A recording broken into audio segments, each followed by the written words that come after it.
Yesu nashimwe bwoko bw'Imana. Nongeye kubasuhuza mbifuriza umugisha w'Imana. Ni muri wa mwanya mwiza w'ikiganiro witinya. Yesu yaravuze ngo nimuhumure nanesheje isi. Uyu munsi rero tugiye kurebera hamwe ibintu bitanu udakwiriye kwirengagiza mu buzima. Aho tugiye kuba dusoma igitabo cya kabiri cy'Abami, ibice byaho 7 duhere ku murongo waho wa mbere tugeze ku murongo waho wa 16. Reka dusome mu izina rya Yesu. Elisa aravuga ati, mwumve ijambo ry'Uwiteka. Uwiteka avuze ngo ejo nk'iki gihe irembo ry'i Samariya indengo y'ifu y'ingezi izagurwa shekeli 1, kandi indengo 2 za sayiri nazo zizagurwa shekeli 1. Ariko umutware umwami yegamiraga asubiza uwo muntu w'Imana ati, mbese naho Uwiteka yakingura amadirishya yo mu ijuru, bene ibyo byabaho? Aramusubiza ati, uzabirebesha amaso ariko ntuzabiryaho. Kandi ubwo hariho abagabo 4 b'ababembe bari ku irembo baravuga bati, ikitwicaza aha kugeza aho tuzapfira ni iki? Ariko twavuga tuti twinjire mu murwa, kandi inzara iwurimo twawugwamo. Kandi nidukomeza kwicara hano gusa nabwo turapfa. Nuko none nimuze dukeze ingabo z'Abasiriya. Niba dukiza tuzabaho, niba twicaho hose ni ugupfa. Mukabwibwi barahaguruka bajya mu rugerero rw'Abasiriya. Bageze aho urugerero rw'Abasiriya rutangirira, basanga nta muntu rurimo. Kuko Uwiteka yari yumvishije ingabo z'Abasiriya ikiriri cy'amagare n'icy'amafarashi n'icy'ingabo nyinshi, bituma bavuga bati, yemwe umwami w'Abasiriya yaguriye abami b'Abaheti n'abami ba Egiputa ngo badutere. Baherako barahaguruka. Nimugoroba hari mu kabwibwi bata amahema yabo n'amafarashi yabo n'indogobe zabo uko urugerero rwakabaye. Barahunga ngo badashira. Nuko abo babembe bageze aho urugerero rutangirira, binjira mu ihema rimwe, bararya baranywa. Kuramo ifeza n'izahabu n'imyambaro, baragenda barahisha. Baragaruka binjira mu irindi hema, bakuramo ibindi baragenda barabihisha. Hanyuma baravuga bati, ibyo tugira ibi si byiza, kuko uyu munsi ni umunsi w'inkuru nziza, tukicecekera. Niturinda ko bucya tuzagirwaho n'urubanza. Nuko nimuze tugende tubwire abo mu rugo rw'umwami. Nuko baragenda, bageze mu murwa bahamagara umurinzi w'irembo, baramubwira bati, twageze mu rugerero rw'Abasiriya, nuko dusanga nta muntu rurimo, ntawe ukomera keretse amafarashi n'indogobe biziritse, kandi amahema ari uko yakabaye. Maze uwo murinzi ahamagara abandi babwira ab'ikambere bwami. Nuko umwami yibambura muri iryo joro, abwira abagaragu bati, reka mbabwire inama Abasiriya batugiriye. Bamenye ko ari inzara itwishe, nicyo gitumye bava mu rugerero bakihisha ku gasozi. Bibwiye bati, nibasohoka mu murwa turabafata mpiri twinjire mu murwa. Nuko umwe mu bagaragu be aramusubiza ati, ndakwinginze reka njyane amafarashi 5 mu yasigaye mu murwa. Mbega noneho ntarembye nk'Abayisiraheli bose bakiriho basigaye mu murwa, barokotse muri bo bamaze gupfa, tuyohereze turebe. Nuko benda amagare 2 n'amafarashi. Umwami arabohereza ngo bakurikire ingabo z'Abasiriya, ati nimugende murebe. Nuko bazikurikira, barinda bagera kuri Yorodani, basanga inzira yose yuzuye imyambaro n'ibintu Abasiriya bagiye bateshwa n'ihubi. Intumwa zigaruka zibwira umwami. Nuko abantu barasohoka banyaga ibyo mu rugerero rw'Abasiriya, bituma bagurisha indengo y'ifu y'ingezi shekeli 1, n'indengo 2 za sayiri zigurwa shekeli 1, nk'uko ijambo ry'Uwiteka ryavuze. Amen. Muri Bibiliya hari ibice byinshi bitari amateka gusa, ahubwo bikaduha amasomo y'ingenzi yo kubaho, yo kwizera no guhangana n'ibihe bikomeye.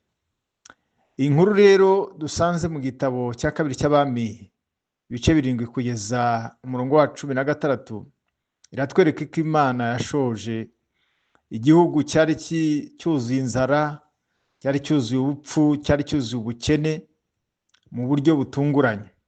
Ariko kandi iyi nkuru itwereka ibintu abantu benshi birengagiza kandi bitari byo, bikabaviramo gukomeza kubabara no kubura imigisha y'Imana.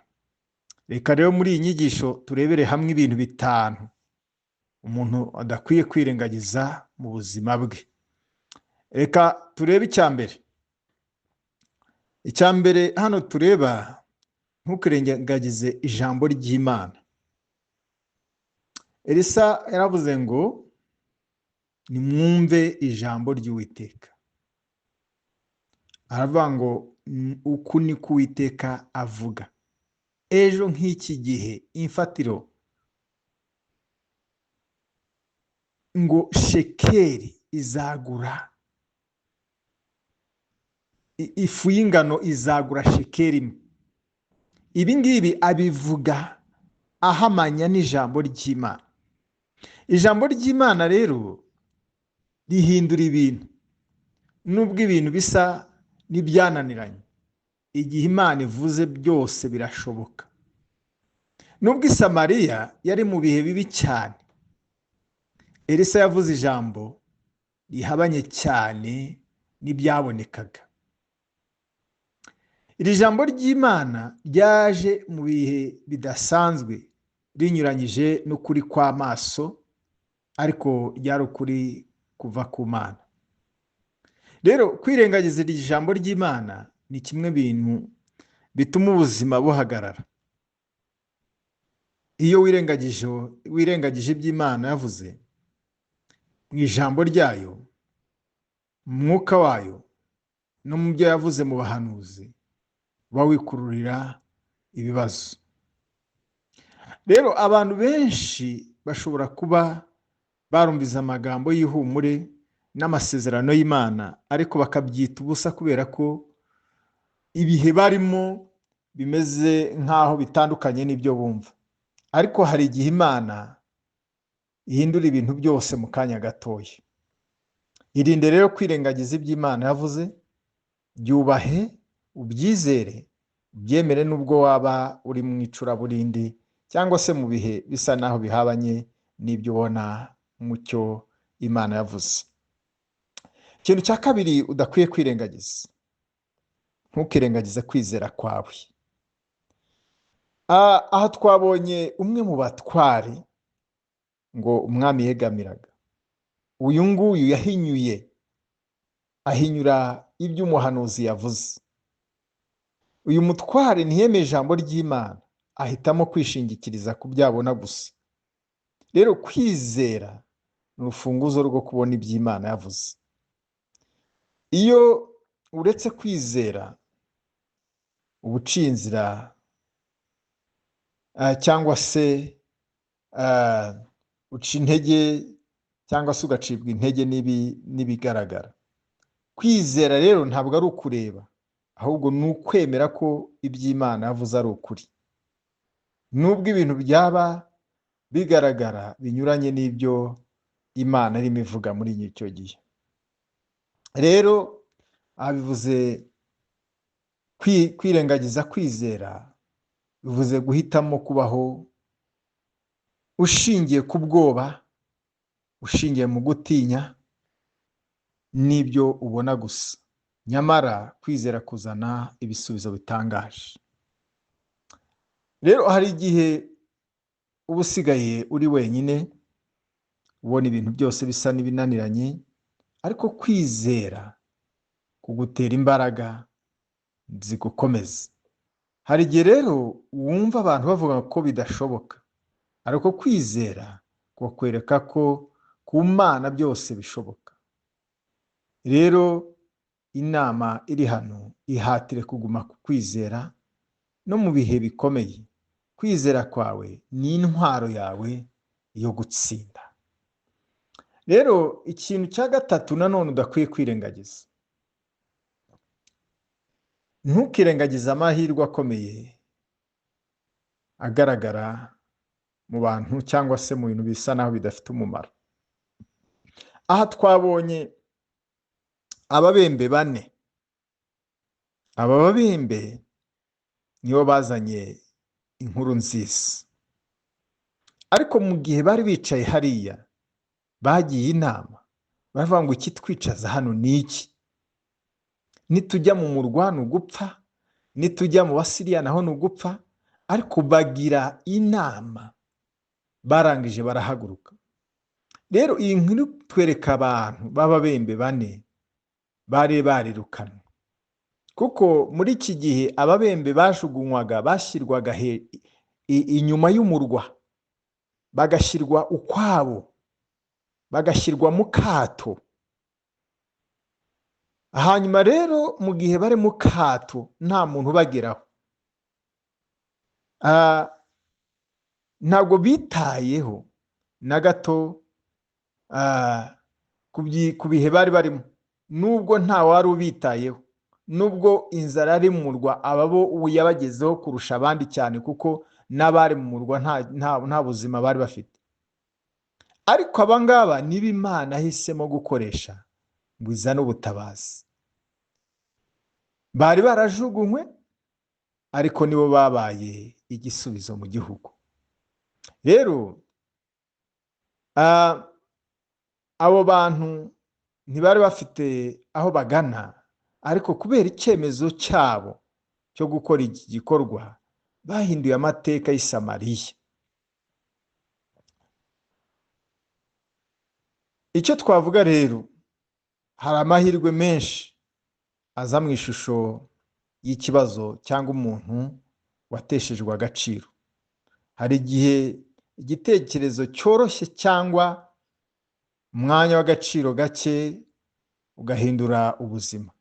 Hari igihe umuntu ucira urubanza cyangwa se wa wundi ubona yuko asa ari we udafite umumaro, ari Imana yashyizeho nk'umuyoboro w'igisubizo cy'ubuzima bwawe. Rero ntuzirengagize ikintu cyose gitoya cyangwa gisa naho kidafite umumaro. Imana ikoresha ibintu bitagaragara mu maso y'abantu ngo ikore ibikomeye. Icya kane udakwiye kwirengagiza, ntukirengagize inshingano yo gusangiza abandi ubutabazi. Bivuze iki? Aba babembe bamaze kugera mu nkambi y'Abasiriya, babonye ibirimo, bararya baranywa, ariko baravuga ngo ntabwo dukwiriye kwirengagiza kujyana iyi nkuru nziza. Ababembe babonye ibyiza byinshi, bibutse ko gutinya gusangiza abandi ibyo babonye, babona yuko ari icyaha. Rero Imana iduha imigisha itari uko twebwe twabikekaga gusa, ahubwo tugomba no kuyisangiza abandi. Iyo wirangajije gusangiza abandi, ubaye nk'uri kubiba mu mutima, cyangwa se umuntu udashima ngo wemere cyangwa se ubone iby'Imana yaguhaye, kuko iyo ubisangiza abandi aba ari ugushima Imana. Kwirengagiza rero gusangiza ubutumwa bwiza cyangwa gufasha abandi kubona igisubizo ni icyaha imbere y'Imana. Hari ikintu rero wenda ushobora kuba uzi, hari igitekerezo ushobora kuba ufite, hari ijambo ry'Imana ushobora kuba ufite, hari igisubizo abandi bakeneye, ariko ugahitamo kukigumanira. Waba uteye imbere, ariko abandi barimo barimbuka. Rero baho nk'umuntu wahawe ubutumwa, sangiza amahirwe yawe, ubuzima bwawe buhindure cyangwa se bube impinduka ku bandi. Ikintu cya gatanu ari nacyo cya nyuma tuvuga hano udakwiye kwirengagiza, ntukirengagize ko Imana ikora ibitangaza mu buryo butandukanye n'ubwo twari tumenyereye.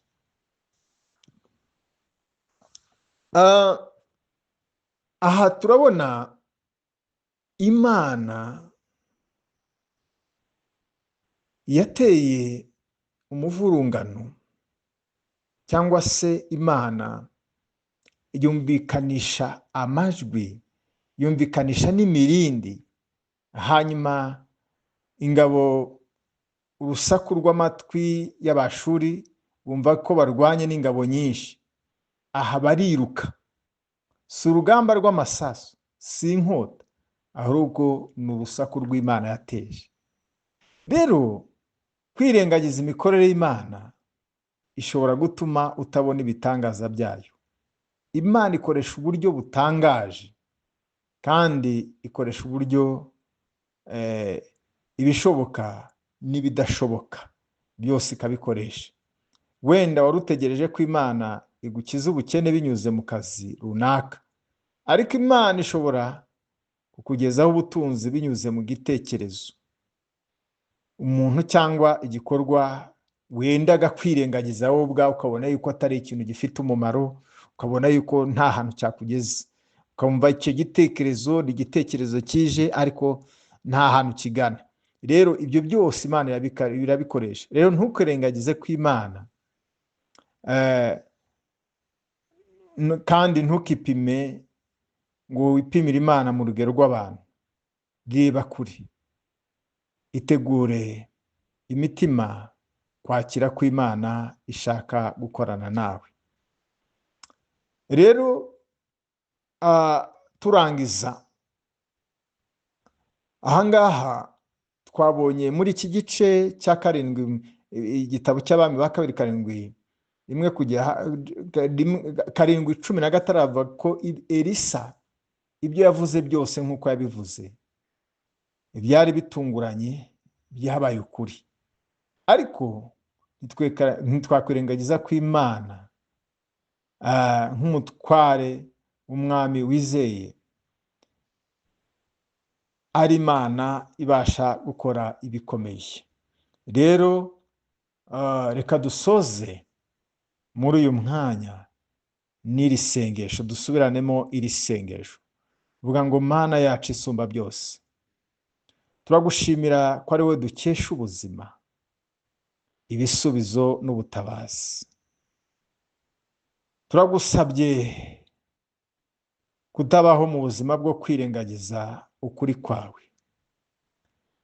Mwami Imana, twongereye kwizera, uduhe ubushishozi bwo kubona amahirwe yawe, utwigishe gusangiza abandi ibyo waturemeye. Mu izina rya Yesu Kristo, amen. Mukomeze guhabwa umugisha. Ndabakunda. Shalom shalom.